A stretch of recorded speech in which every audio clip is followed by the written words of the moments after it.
Tragedy of the Commons, the American Buffalo. Tragedy of the Commons is an economic concept that was originally brought up in an article by Garrett Hardin in 1968.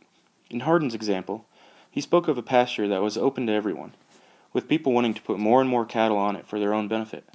Eventually, that pasture was overgrazed, and the cattle were left with no more food. This theory is frequently brought up in debate about environmental protection, population growth, and use or abuse of scarce resources. It focuses on the idea that we all share one thing in common, that we as human beings are inherently selfish in the short term and do things for our own self-interest. This selfishness can eventually lead to the obliteration of an entire good or resource. I like to think of it in terms of the American buffalo and how it was overharvested and nearly brought to extinction.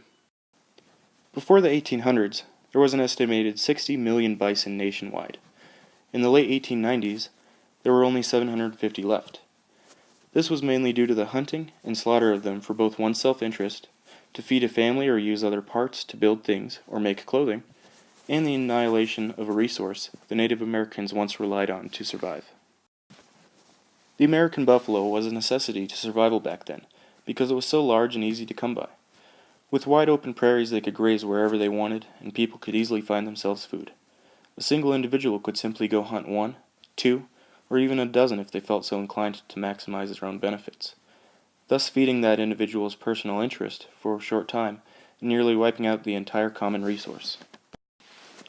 If they were not the ones to kill the buffalo, then someone else would, and they would be at a loss. So obviously, for their own good, they needed to get enough to last them a while. However, by doing this, they unknowingly overharvested an entire population of bison. Hardin gave 2 examples of how to prevent this from happening, or going any further until the animal was completely extinct, or in his case, the pasture was overharvested. The first example is through private ownership. This would prevent people from hunting on someone else's land, and the owner would receive all the benefits or costs of their choices. So it would be in the owner's own interest to not overharvest on hunting, so they would continually have bison year-round to supply food for their family.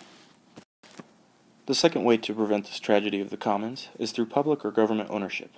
For example, the government had to get involved when the population of the American buffalo was only around 750 to prevent it from becoming extinct.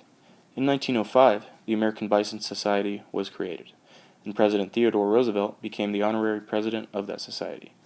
Its purpose was to maintain and help grow the population of the remaining buffalo.